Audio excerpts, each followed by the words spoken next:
Hey, friends, welcome back to the show. I am excited. I'm doing something new called sort of Hang with My Friends series. And I invited on today my friend Susan Bear, who was my first boss and mentor, who became a friend over the years. And she's the woman I would call, gosh, I've called you for a lot of things, Sue. I call, when during college we stayed in touch, and then relationships and heartbreak. And you were one of three calls I made when I miscarried for advice. I haven't shared that publicly, but there's nothing not to share about that. I mean, it's so common.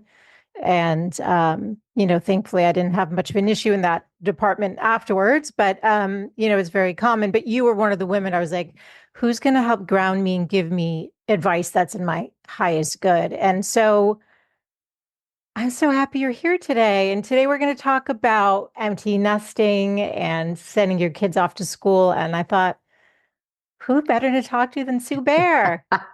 So welcome, my friend. So great to be here. What sweet things you say. What sweet things you say.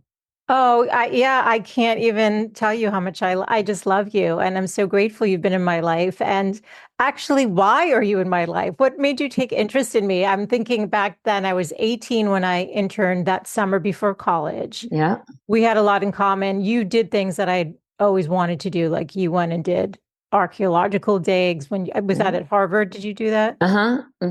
Exactly. I went to Greece for a summer and worked in the Agora right underneath the Acropolis. And it's easy to say what I saw in you. You were, as you are now, just an incredibly full person, bright, energetic, interested in so many things, and obviously smart, and more than that, just ready to dig into the world. So I saw in you a person who was going to go places, and obviously you are and have and are continuing to. Like, it's warming my heart so much. Oh my gosh. You're so sweet. I mean, it's just so funny because for so many years, because we went to the same high school, not the same time, Mm-hmm. worked for the same foundation. That was the summer, just for the summer, although you headed it up. That's where we met. You were in charge. And I just remember thinking you were so cool. And um, I probably also reached out to you. But yeah, I remember then when I started working, we would get together when I worked in the Mm-hmm. city. We'd get together for lunch. And Yeah. yeah, and the funny part is I'm thinking of two friends that graduated high school with me who were sort of like, hey, can I get in on this? Can Sue help me?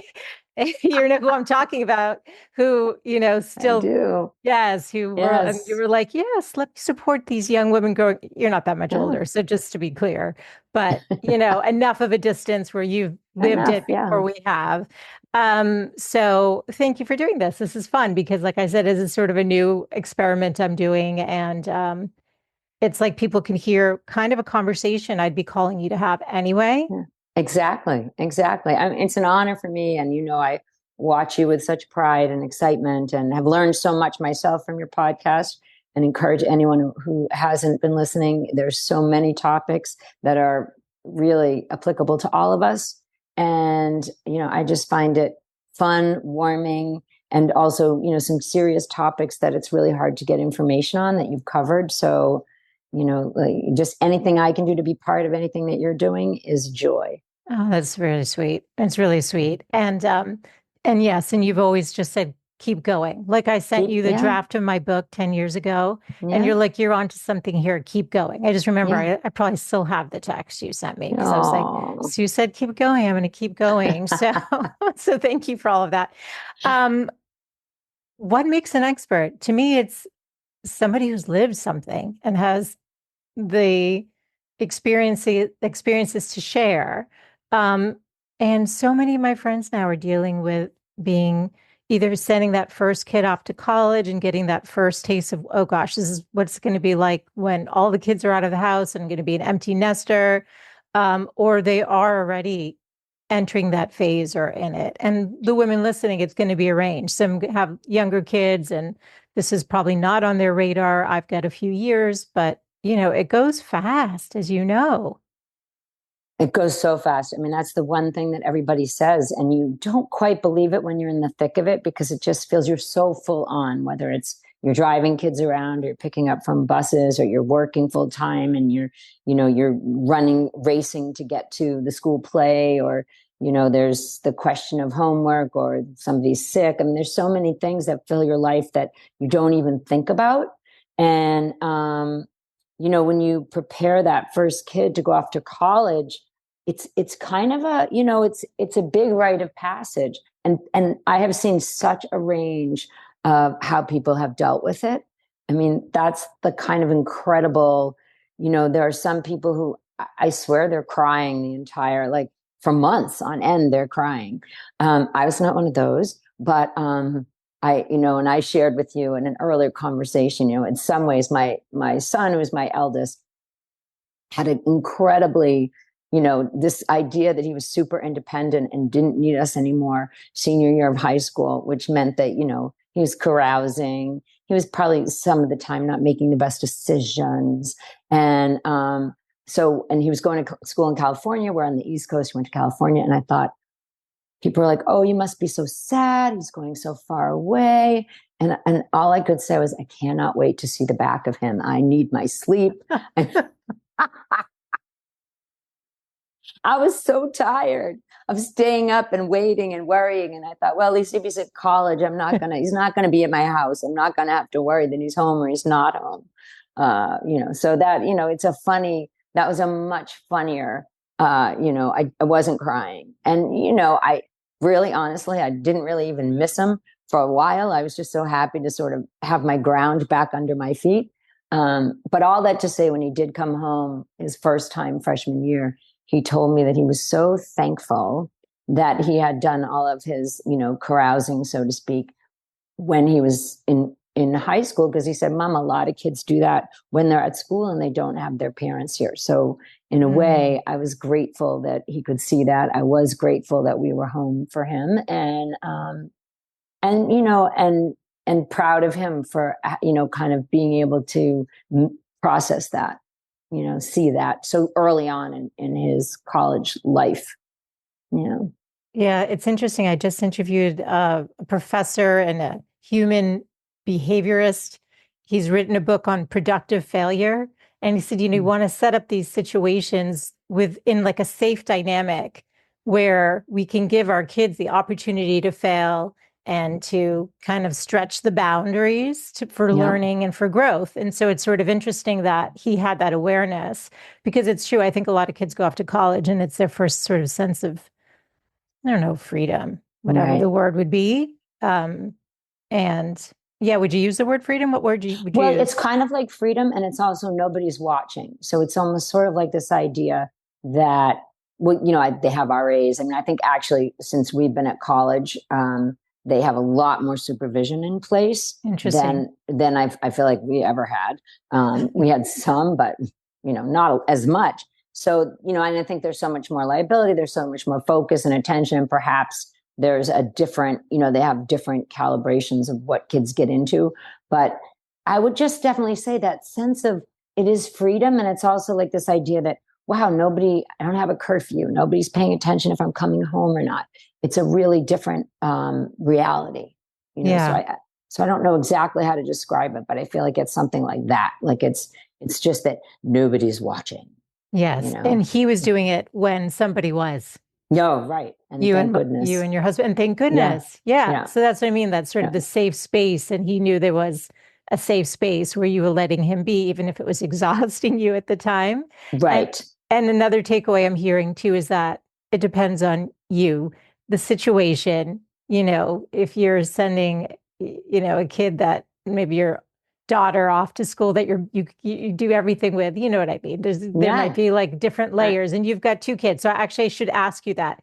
Tell us how many kids you have, and I think what ages they are, and sort of So stage. I have 2 kids who are now just turned 23 and just turned 26. So my daughter's the younger and my son's the older. And it's funny, when Wyatt went off and Jess was now the only one, I think she really felt like, okay, whoa, there's way too much attention on me now. Like, you people have to really like look the other way. Like, I am not having, she was, 3 years younger. So she was only a sophomore in high school, and she suddenly felt like, whoa, what is this? Like being an only child. She felt, I think, immediately that, there was just too much focus on her. So it was funny, when she kind of keyed into that early on, and we took our, at least I would say I took my note from that and just basically was okay. I'm going to be really careful not to, overdo. And I mean, it's not like you even felt like you were. I think it was just the space of emptiness of her brother. He wasn't there to sort. He was a big presence. He was over 6'2", and a tall guy, and kind of just physically took up space. So for her, I think it became this, idea that that there was more space around us, and that was not the, three of us at dinner versus four of us at dinner. And so she landed up, I think, having her friends come around more, and filling up the house when she could. Luckily, she didn't feel the need to escape, but we got just sort of a benefit of having more of her friends around, and so it was good. It was an adjustment, though. There's a transition to, I'm sure, when anybody leaves the house, and when it's only two. So that was maybe a surprise I hadn't really thought of. That Yeah. I didn't know she was going to feel like, whoa, I don't like this. I don't like you both looking at me. And she's more shy anyway. She's more introverted. Although if you met her, you wouldn't necessarily come to that conclusion. But where Wyatt's much more like out there and open, she's a little bit quieter in how she approaches people. I love this. And it's interesting because I think a lot of times people forget the impact it does have on the sibling that is still at home or siblings that are Right. still at home, and if you've got three kids, that third one is probably, it's an adjustment, especially if they're really close with their sibling. Right. And they were like, he drove her to school every day. And of course, she was late more times than anybody in the school, but he didn't get marked, but she did. I'm okay. I got the call from her teacher. She's so late all the time. Not his teacher. That's funny. Very typical. Yes. It was really funny. Oh, so it's little, it's almost like, as you and I've talked about so many times, like I have really that sense that life is lived in the smaller moments. And, it's the nuances of life that make the changes.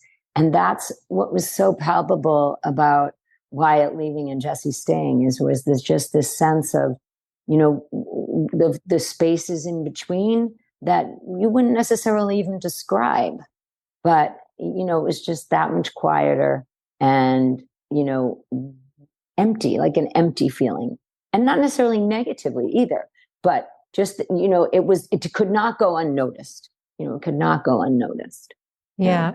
And it's also interesting because I have my girl, she doesn't have siblings. She has an older sibling, her half brother, who's 28 now. And so all the attention's really on her all the time because, and sometimes I think about that. I'm like, oh gosh, maybe it's too much focus. And, teenagers, they start going to their room more anyway and creating that sense of the boundary and the space. And I respect that, but I never thought of that. So it's true that even though she has the sibling that was in the house, she in essence became, for those few years before she went off, like an only. Yeah. Well, like right? An only. Right. Yeah.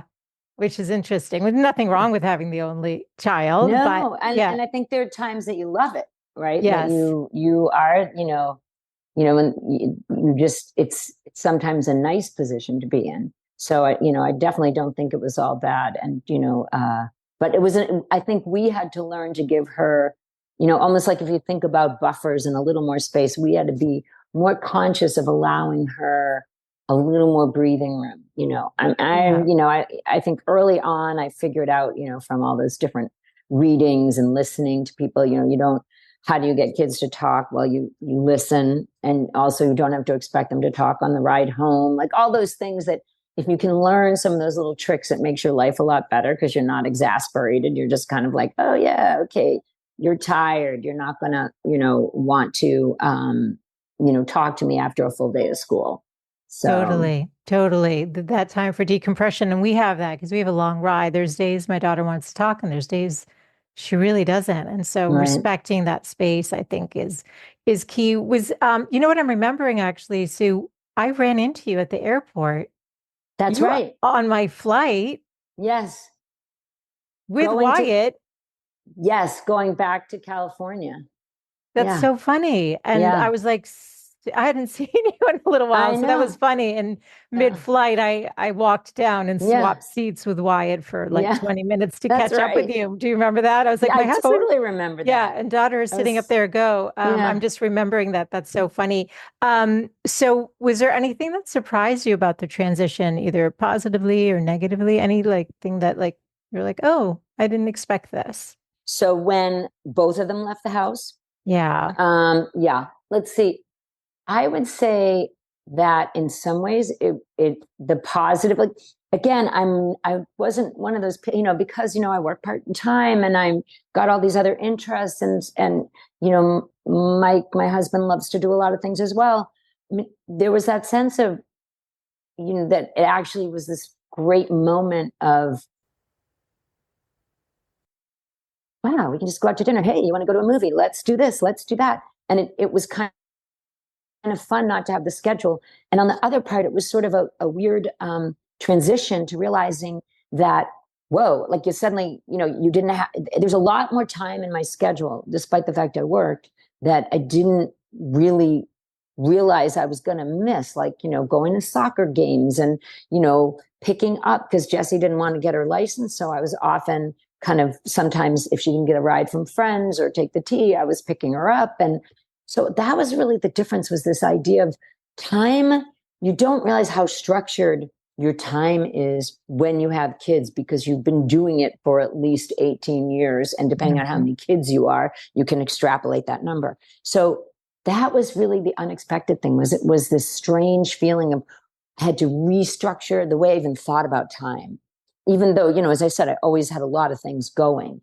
It was just that I didn't realize that. So, and then of course COVID hit, which changed everything. But for that short amount of time when both were gone and everybody was in a really great place, it was just sort of this. And we had tons of trips planned for various reasons, a 50th birthday party in Germany, another trip somewhere else I can't even remember. You and your husband? My husband and I. So we had this great, I don't know, we just had these really fantastic moments together. And it was just an odd, I just didn't realize, it just felt so free and easy. And I guess I didn't realize that I was going to feel that way. And yet that whole, the biggest thing with the restructuring of time, like time sort of had this whole new, whoa, I'm not thinking about everybody else. Yes. Yeah. Well, I want to actually dive into a couple of things you said, but let's just take a step back because I'm actually curious about how it is with communication when your kids are at school. Because what I'm seeing with a lot of my friends, especially female friends who have the daughters, they're in touch multiple times a day. And I just think back to when we were in college. I feel like I'm very close with my family. You know this. Yeah. But I don't remember ever talking to them until I came home for break. Right.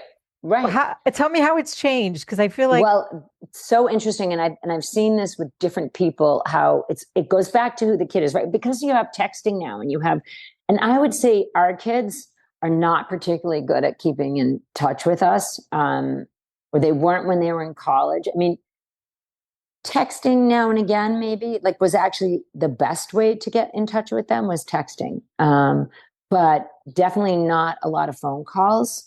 And, every so often as they got older in school, Jessie, my daughter, would maybe FaceTime me if she was walking somewhere, got my coffee, walking back from the laundry, whatever.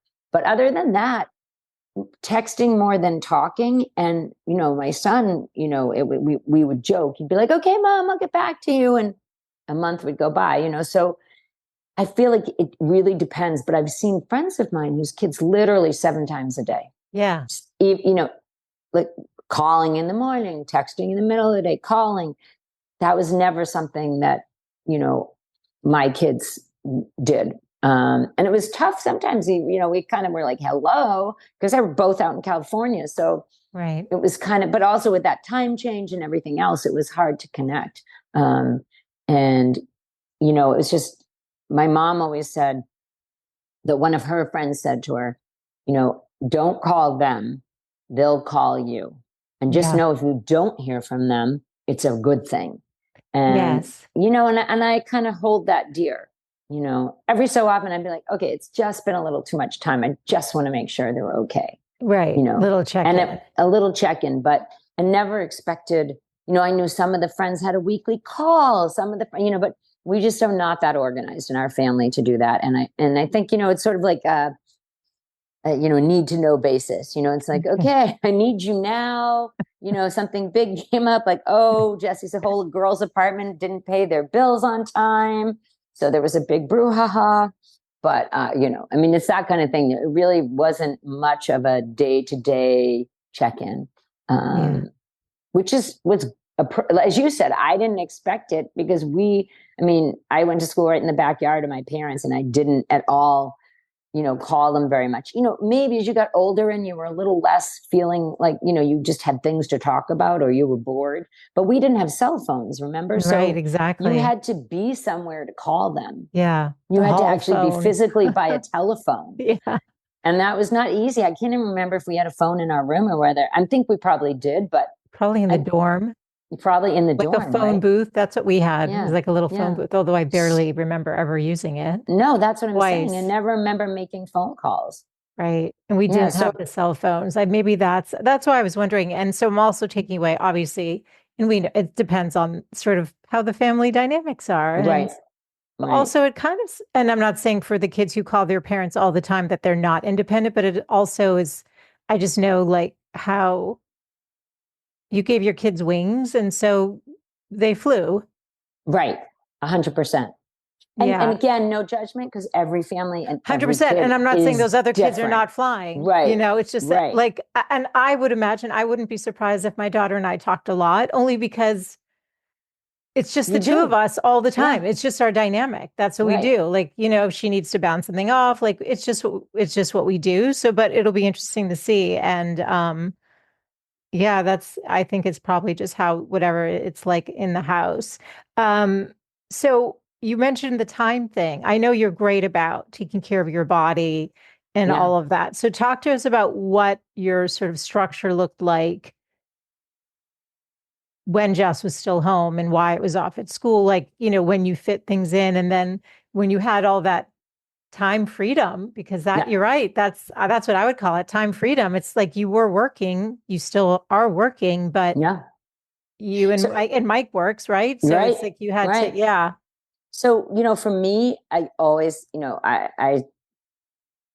I always say movement is my therapy at this stage of my life. And so I always have to move. And so working out is always key for me.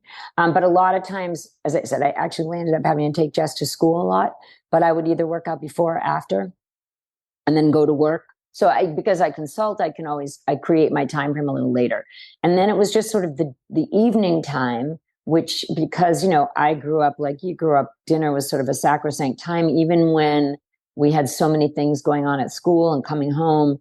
So that was one of the things I built in for our family was just making sure that, people could come home for dinner. And sometimes it was later, sometimes it was earlier, and they were always hungry after sports practices. And they went to, a private school. So that was later, everything was a bit later anyway. Yeah. So, in Latin school, we were public school and we were later, because if you had any afternoon activity and then had to take the bus home, or train home, you were, it's going to be 6 or 7 anyway. So that was, it was more this, not necessarily having to be there when everybody left, like the structuring of the evening, like it's just Mike and me now. And so how are we going to do things? And that was different. Like a lot of times, especially in the light, when like a season of now in the fall, we'd be like, hey, let's go for a walk and just grab something up the street or let's, meet some friends. And so I felt like we had a lot of this flexibility and freedom. And then there's also sometimes this tension. I don't know if you guys have this at all, you and Steve, but sometimes when you're raised slightly differently and you might have a different reaction to like something going on with the kids. And that can cause tension in your relationship.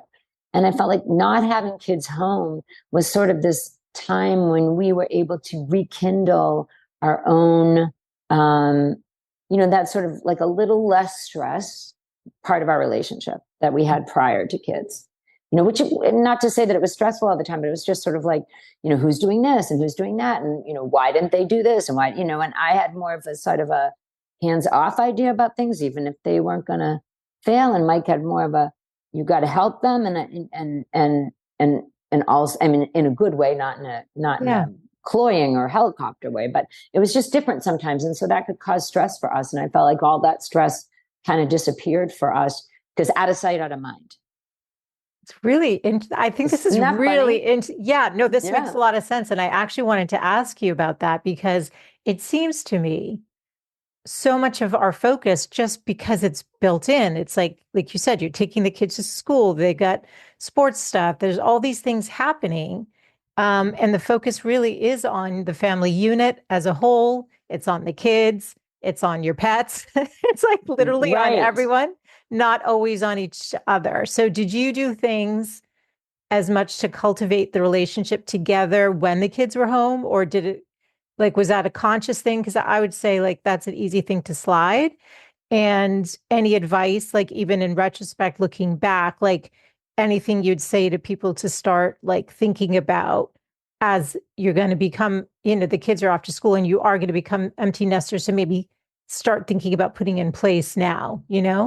Exactly. You look at the statistics of so many couples that break up once the kids are gone for us, we've always done a lot together. I mean, maybe not necessarily big trips or anything, because at the time the kids started to grow up, we just took them all with us.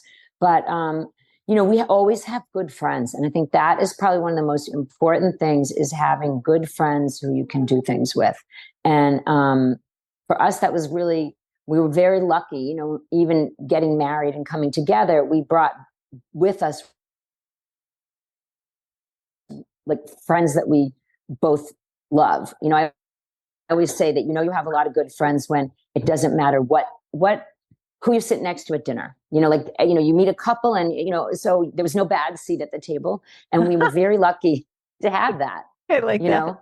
Yeah. I know. There's no other way I could think of it. It's like I was always like, I'm so happy to sit next to whoever wants to sit next to me, and and it just makes for like your life just is elevated by that. Yeah. Just elevated. And we always had that, but I think even more so, we were taking weekends. So, and not that we didn't do when the kids were. We actually did do that also when the kids got older. With that, we would always be joking. Oh, I hope the house is still there, but nobody. Well, not nobody. Maybe one of my kids had a little bit of an episode when we were gone, but not the other one.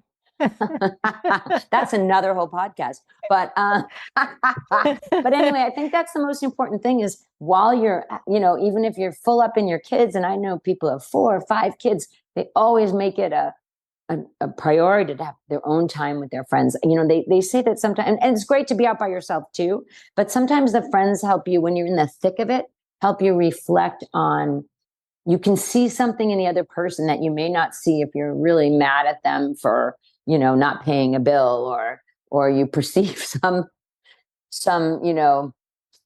indiscretion of some sort that is not true. I'm not talking with another person. I'm just saying like, No. you didn't note the time down correctly. I mean, some small thing, because that's usually what it is when you're with somebody for a long time.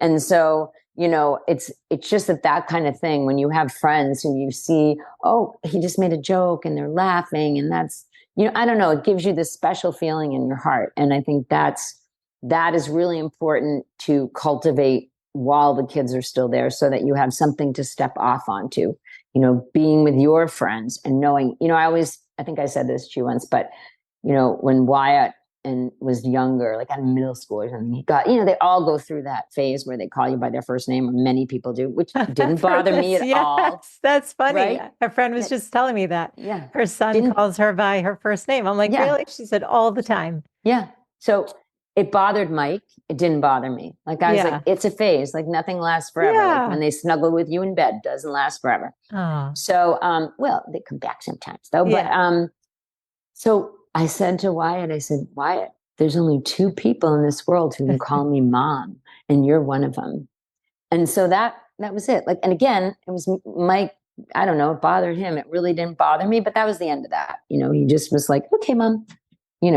But I think it's just that they think it's funny. They see you as a real person. You know what I'm saying? Like it's not they're not trying to be disrespectful. They're just seeing you like, oh, you're a person. And we are also very casual, right? So all their friends call us by their first name. Right. At least until they got to college, and some of the friends were a little more formal. They always have one or two sort of slightly more formal friends who are like, okay, Mrs. Hill. And I'm looking around like, Who's that? who is that? Yeah. Oh, that's funny. Well, because we did that growing up. That was just the way you did it. It was always Mrs. or Mr. So and so. It was never, hey, Sue, how are you?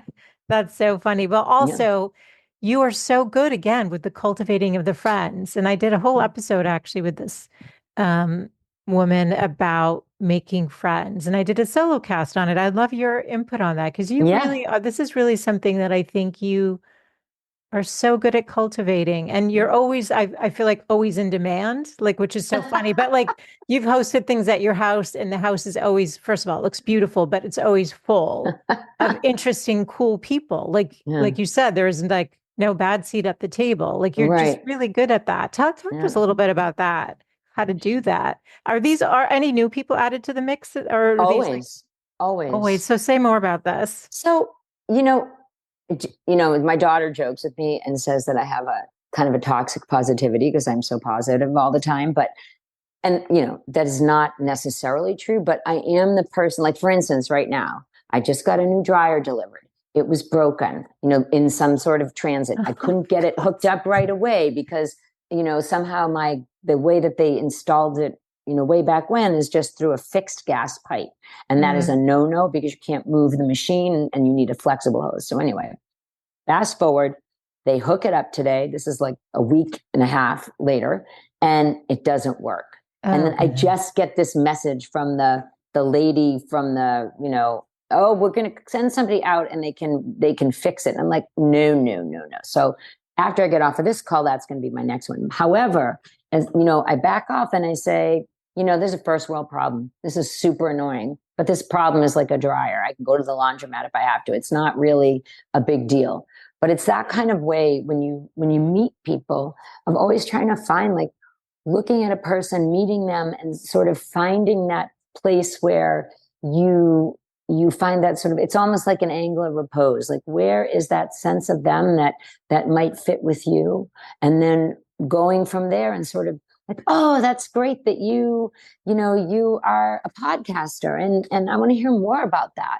And, and trying to find what people's paths are, where is their heart?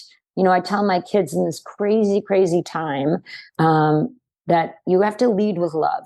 You don't want to put yourself down as a doormat to people, but you want to lead with this idea that, people are,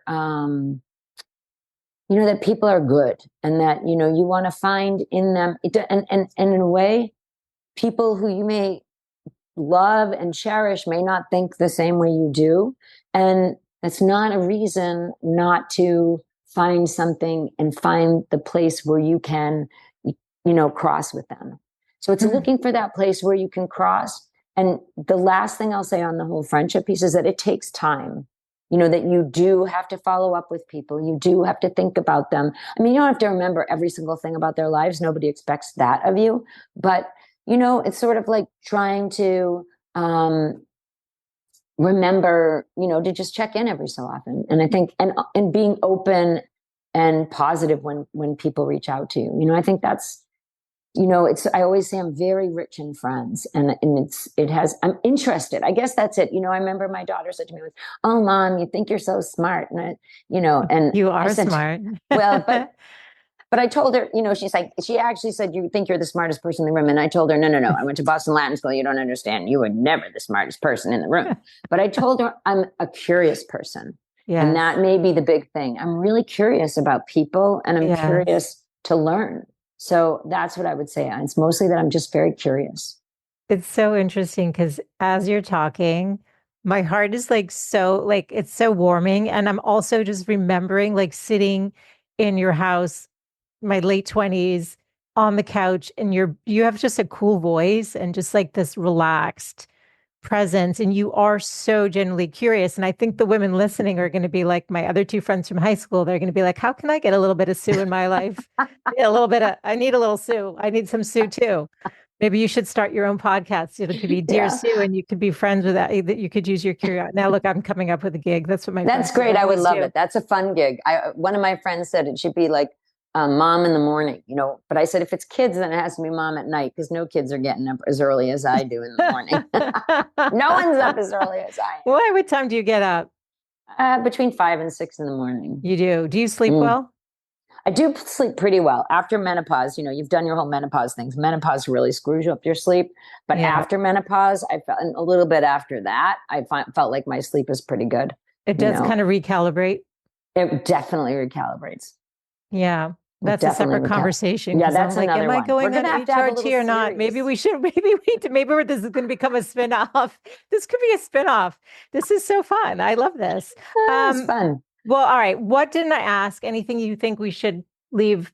I don't know. I don't want to make it now. I'm making it a little too formal interviewee, but like seriously, like anything that think about women empty nesting, any like sage advice? Because I think that you're very good at that. Well, that's so sweet that you say that. And, it's funny because,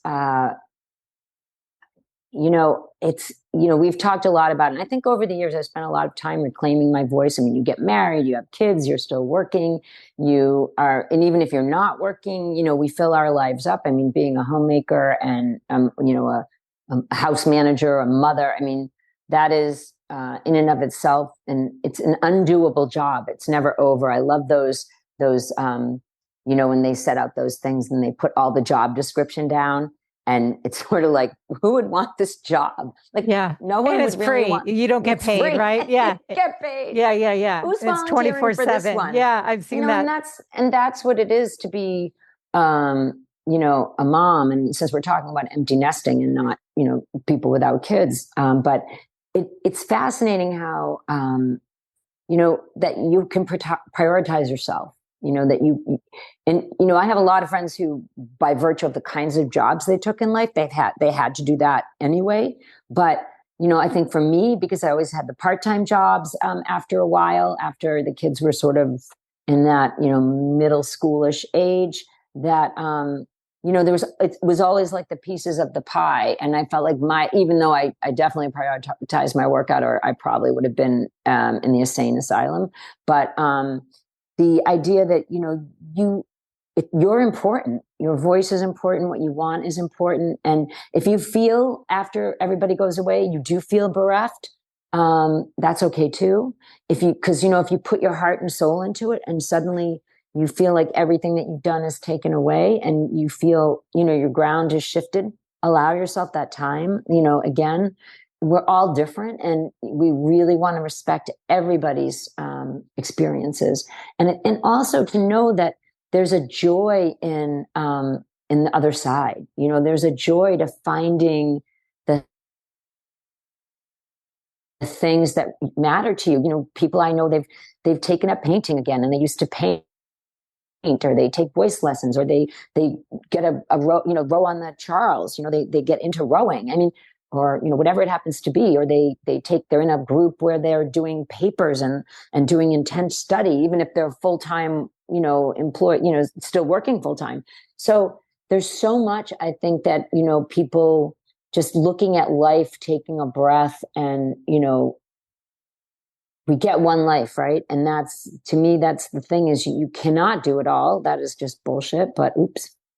Sorry no, about you that. can swear. No, Didn't mean to not swear. Even. I don't even think that's considered. Yeah, a swear but it's sort of funny because it's just that it's a one day at a time, one step at a time. Some people dive in, some people take baby steps, some people take a step back, and it's all good, right? It's whatever it ever works for you. But to know that it is another transition, and then having adult kids is really fun. Like being at a table. We just took a recent vacation, and being at a table with your adult kids, and seeing that they have these independent lives, and they have these viewpoints, and they have all their friends, and it's a really rich and enriching experience. To come out the other end. I love it. Yeah. Everyone's, like I said, everyone's going to want a little Sue in their lives. Now you guys are going to understand. And just for some context, it's not like Sue and I talk all the time. This is like, we stay connected. Yeah. I always text on your birthday. We jump on a call, get a catch up. I like all your podcasts. Oh, you're so and you sweet. all out there should too. Oh, you're so sweet. Yeah. Yes. And you're a huge supporter of my show and of me and have always been. And I'm so grateful. And when I was thinking of having this conversation, I'm like, I could find someone who's published a book, but I'm like, I wouldn't read that book.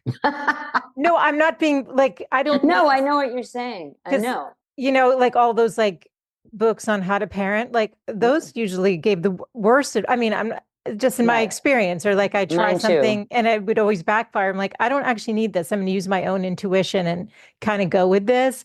But you would be the person that would be like, hey, Sue, just tell me, like, how did you navigate this? Or this is what I'm struggling with. And, any advice on this? So I just love hearing your perspective and also the invitation with the new time freedom to say, get back into something. Because that's really a big part of the show, is that invitation to like, add yourself back in, whatever that is. Right.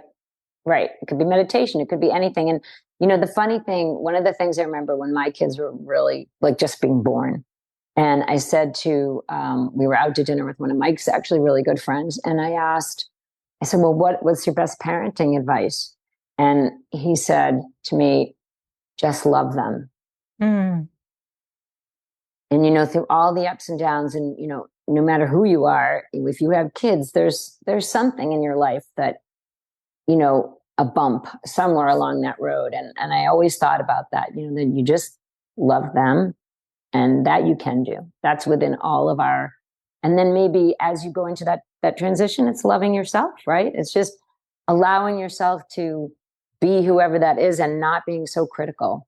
Because that is a thing that everybody does. There's so much, now, especially with social media, people feel so obliged to be something, when the best thing, searching, but the best thing is to be who you are in your skin, right? You're the best. Or at least, right? I mean, that's... Yeah.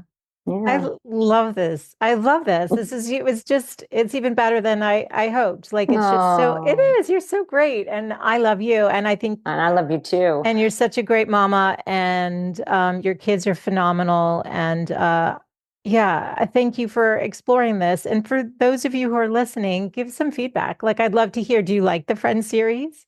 Do you want me to bring Sue back on, another topic you want? Maybe we're going to do a spinoff. I don't know, Sue. We'll have to find out. But you can just literally, if you're not on the newsletter list, you can join on the podcast player at thegoodlifecoach.com or email hello@thegoodlifecoach.com. And really do give me feedback on this format, because it's something I'm playing with. And after, going 6 years into the show, you got to mix things up a little bit. And I'm like, I know some really amazing women and men. I've got great friends in my life, and it might be fun to riff on different topics every once in a while, as it would benefit others too. So thank you for doing this today. You're such a good sport. You're like, yeah, I'll do it. You just showed up. Anything for you, and you know that. Anything. You're sweet. Right back at you, my friends. Thank you. All right, love. I love you. Love you too. Speak soon. Bye. Hey, friend, I have one request before we sign off today. If you've gained any value from any of the interviews that you've tuned into, would you take just 1 minute and leave a 5-star rating and review over on Apple Podcasts?